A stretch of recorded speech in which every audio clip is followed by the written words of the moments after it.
Have you ever wondered why pepper, cinnamon, star anise, those tiny things you sprinkle on your food every day, were once the reason entire empires set sail to conquer half the world?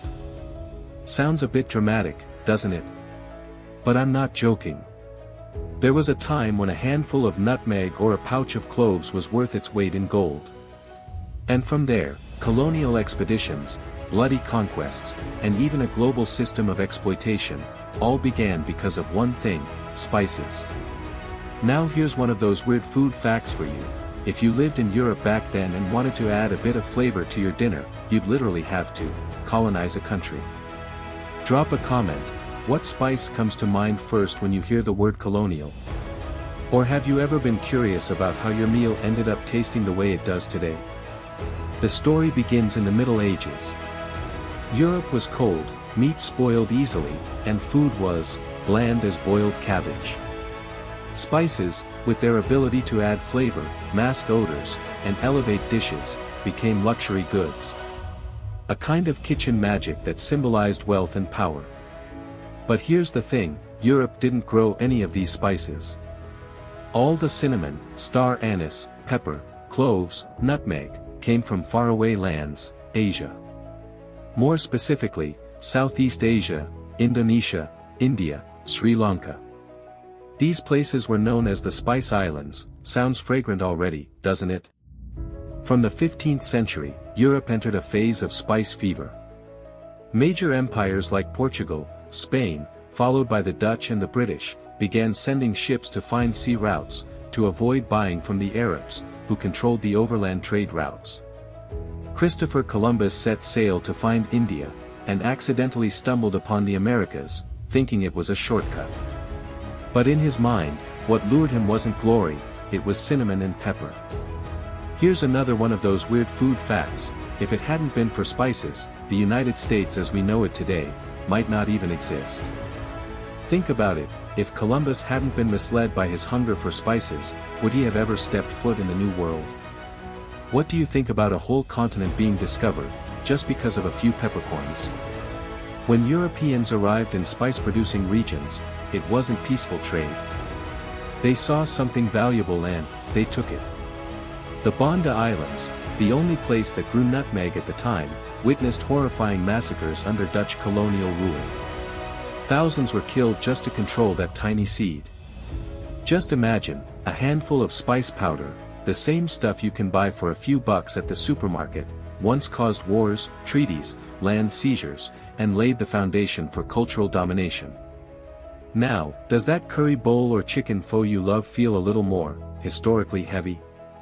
In the next part, I'll tell you how the spice race redrew the map of colonialism, changed global cuisine and trade forever, and how the pepper in your kitchen carries the DNA of empire. But what do you think about this? Is there a dish you love that you believe carries echoes of colonial history? Drop it in the comments. I'd love to hear your take. In the previous part, we saw how tiny little spices once had the power to change the world map. But that was just the appetizer. Now let's dig deeper, to understand why the spice jars in your kitchen today are actually relics of an era of global plunder. After securing access to spices, European empires didn't stop at trading. They turned those lands into colonies, extracting resources, enforcing labor, and forcing local farmers to grow exactly what the empire wanted. In India, the British converted millions of hectares of farmland into pepper and spice plantations, while locals starved. Imagine living in the very heaven of spices, yet having to eat bland rice because all the flavorful stuff was shipped off to Britain. Tell me, if you lived back then, forced to grow pepper but forbidden to use it, how would you react? Name your favorite dish, and imagine it without any spice. Total disaster, right? Let's pause for another weird food facts. Many of the spices we associate with classic European dishes were never native to Europe at all. They were imported through colonial conquest. Take curry, for example. It's a symbol of Indian cuisine, right? But guess what? The curry we know today is actually a British invention. After returning from India, the British compressed the rich culinary diversity of the region into a single spice mix, curry powder, blending turmeric, cumin, pepper, and slapping a label on it. In other words, an entire cuisine was reduced to one jar of powder. For convenience. For mass commerce. And from there, eating habits, especially in the US and UK, began to be shaped not just by taste, but by colonial legacy. Using ketchup. The word comes from kutsaya, a fermented fish sauce from Chinese culture. But after passing through British hands and arriving in the US, it morphed into that red stuff you dip fries in. It feels modern, but is actually a post-colonial remix of an ancient Asian condiment. Spices stopped being just spices. They became culture. Soft power. And sometimes, sweet-tasting scars of history. Here's another of those weird food facts. By the mid-19th century, spices had moved from being rare treasures to supermarket staples, but often stripped of their stories. And you know how it goes, once things are boxed up to suit the mainstream palate, the original richness often fades away. Entire regions, entire cultures, entire dishes, may become no more than a 15-minute cooking tip. Tell me, what's the one spice in your kitchen you can't live without? Do you think it came from someplace far away? At this point, it's clear how colonialism seeped into every dish we eat. But beyond the pain, the spice story is also a testament that culture, flavor, and memory cannot be fully colonized. Locals preserved, passed down, and are now reviving those culinary roots. And that's a beautiful lesson. Flavor, even when bottled and commercialized, still has a soul. And that soul is the connection that links you, your frying pan, and a history you may never have known you were part of. You know, there's something strange I've realized while researching spices and colonialism. The deeper you go into the past, the more your kitchen starts to feel like a miniature museum. That jar of cinnamon on your shelf. It once drove the Dutch to rain fire upon the island of Sri Lanka. That tiny container of black pepper. It's why Britain turned parts of India into spice factories for the empire.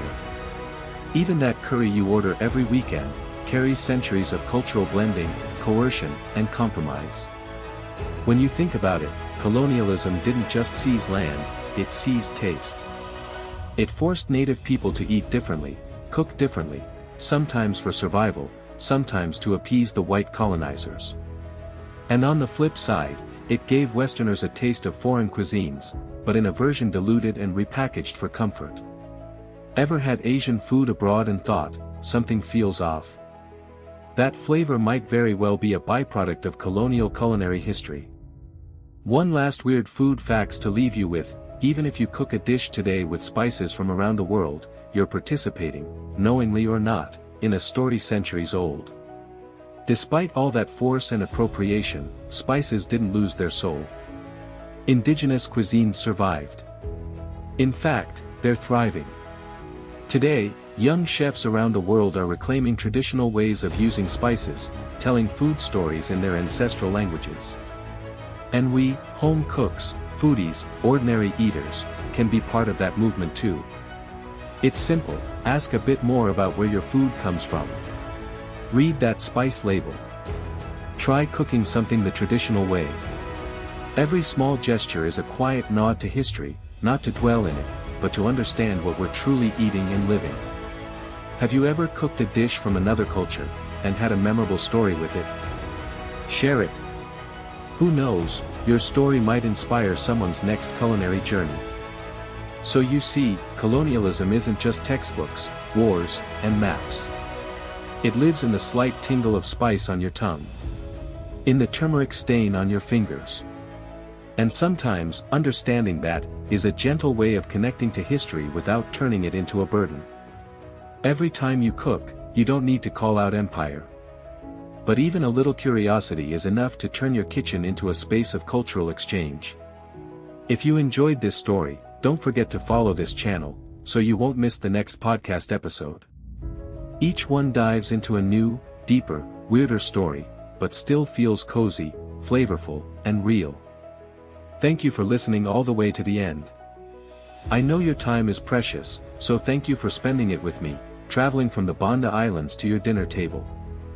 And the next time you sprinkle pepper on your soup, or drop a cinnamon stick into your tea, just remember, you're tasting a piece of history that once shook the world. See you next time, where we'll explore another story that seems small, but turns out to be enormous.